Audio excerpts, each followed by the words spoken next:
antara kita yang belum mengetahui bahwa ada banyak orang Indonesia mengguncang dunia karena prestasi mereka. Prestasi yang diakui bangsa lain tersebut tentunya membanggakan Indonesia. Hal ini membuktikan bahwa bangsa Indonesia juga patut diperhitungkan di kancah internasional.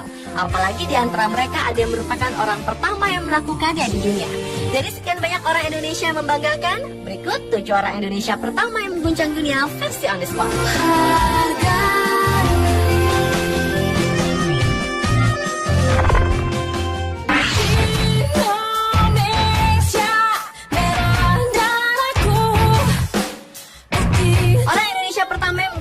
Adalah sebuah tim yang tergabung dalam Indonesia Seven Summit Expedition Mahitala Unpar atau ISEMU.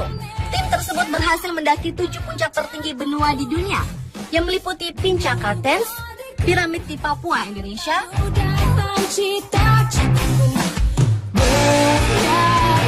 Puncak Gunung Kilimanjaro di Afrika,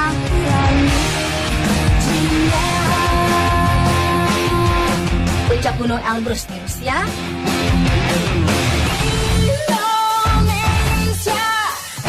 Puncak Gunung Vinson Masif di Antartika,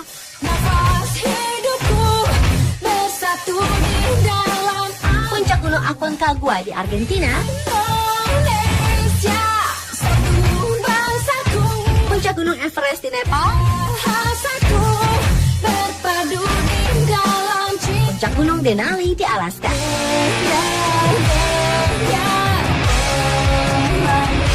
Anak-anak muda yang berusia 20 tahunan itu secara otomatis mendapatkan julukan sebagai The Seven Summiters, gelar internasional bagi mereka yang berhasil mencapai 7 puncak tertinggi di dunia.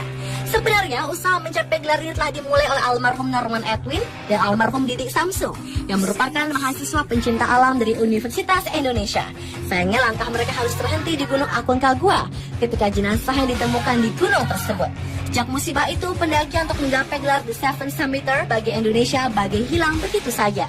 Hingga akhirnya awal tahun 2009, mahasiswa pencinta alam dari Universitas Parahyangan Bandung tersebut berhasil mencapai Kartens Pyramid, kemudian lanjutkan mendaki 6 puncak lainnya hingga tahun 2011. Dengan prestasi membanggakan ini, kini Indonesia memiliki The Seven Summiters pertama. Ini juga menandakan bahwa Indonesia akan segera bergabung bersama 52 negara di dunia yang memiliki pendaki bertitel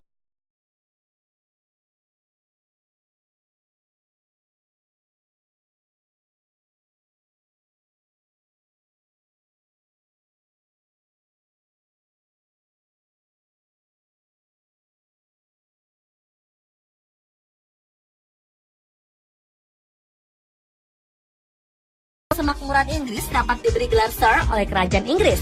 Namun ternyata ada juga orang Indonesia yang diberi gelar Sir, yaitu Profesor Dr. Azumardi Azra.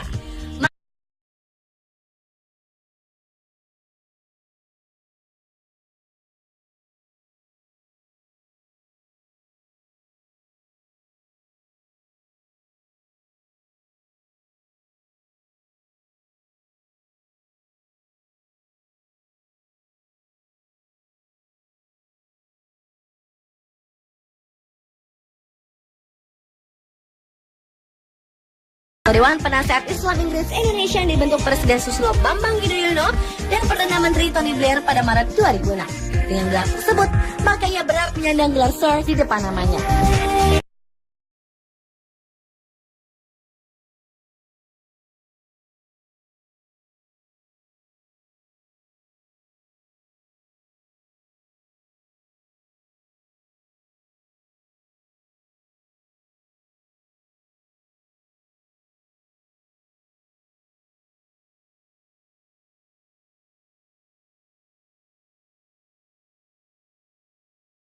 Tinggi badan 1,75 meter ini ketika Arthur masih memperkuat klub amatir di Inggris Lepton Town. Yang membanggakan lagi, pemain muda menjanjikan dari Indonesia tersebut ternyata juga menarik perhatian klub sepak bola asal Inggris, Manchester United. Nama Arthur Irawan sempat mencuat berkaitan dengan seleksi timnas Indonesia U23 ketika timnas masih dilatih Alfred Riedel. Tetapi karena remaja asal Surabaya, Jawa Timur ini masih dianggap terlalu muda, Alfred pun menolaknya. Padahal Arthur sangat berharap bisa membela Indonesia karena seperti yang ia pernah tuturkan, motivasinya membela Indonesia karena ia mencintai bangsa ini.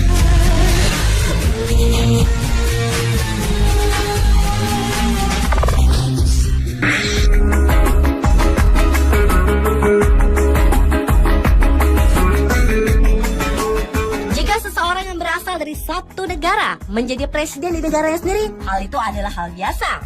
Namun, jika orang tersebut tidak berasal dari negara tersebut, namun berhasil menjadi presiden di negara itu, hal ini barulah luar biasa. Peristiwa langka itu dialami oleh Yusof bin Ishak, orang Sumatera Barat yang menjadi presiden Singapura.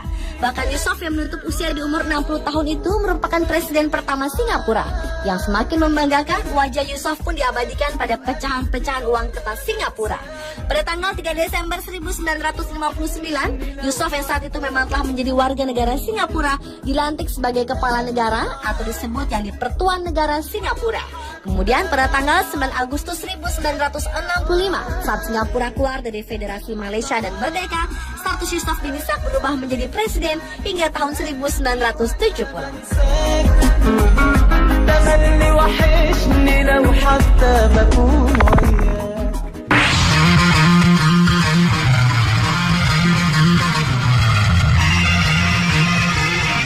Berikut adalah Jeffrey Paul Naja, orang Indonesia pertama yang berkeliling dunia dengan sepeda motor seorang diri.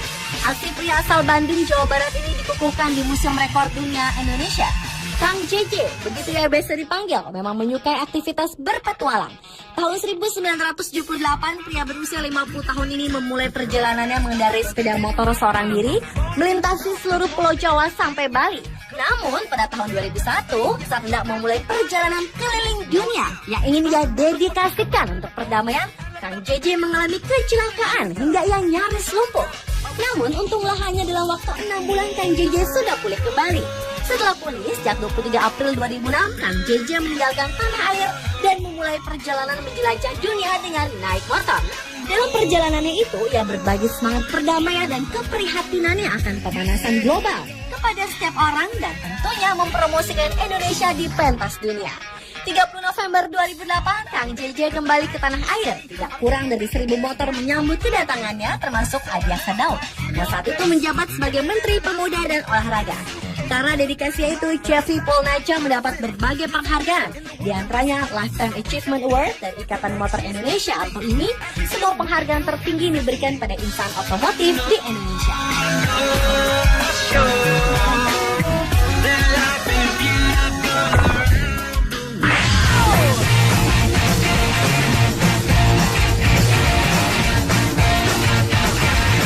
Rudi Hartono Kurniawan merupakan orang Indonesia yang telah mengukir sejarah di bidang olahraga di dunia, terutama bulu tangkis.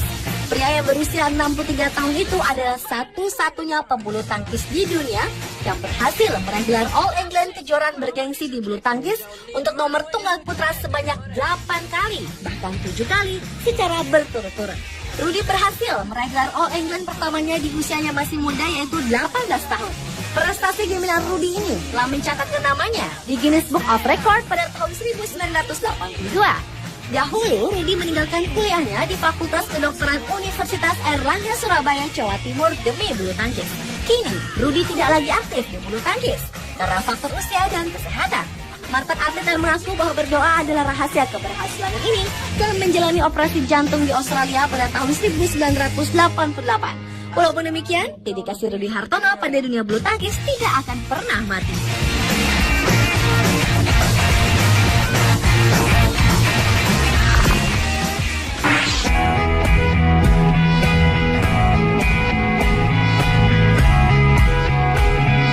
Dan orang Indonesia yang terakhir yang mengguncang dunia adalah almarhum Biku Asin Jinarakita yang juga dikenal dengan panggilan Sukong. Ia adalah biku Indonesia pertama yang ditasbihkan pada tahun 1953. Setelah menjadi biku, pria kelahiran Bogor 23 Januari 1923 ini kemudian belajar spiritual lebih lanjut di Myanmar selama 2 tahun.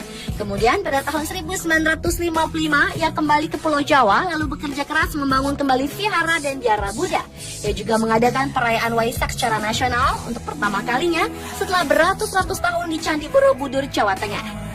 Karena kegesitannya pergi dari satu tempat ke tempat lain untuk menyebarkan ajaran Buddha saat awal menjadi biku yang menutup usia di umur 79 tahun itu sampai dijuluki The Flying Monk oleh umat Buddha di Malaysia dan Singapura. Atas segala usahanya dalam mengembangkan agama Buddha, pria yang terlahir dengan nama The Boan An ini menjadi salah satu tokoh yang sangat berpengaruh dalam perkembangan Buddhis di Indonesia.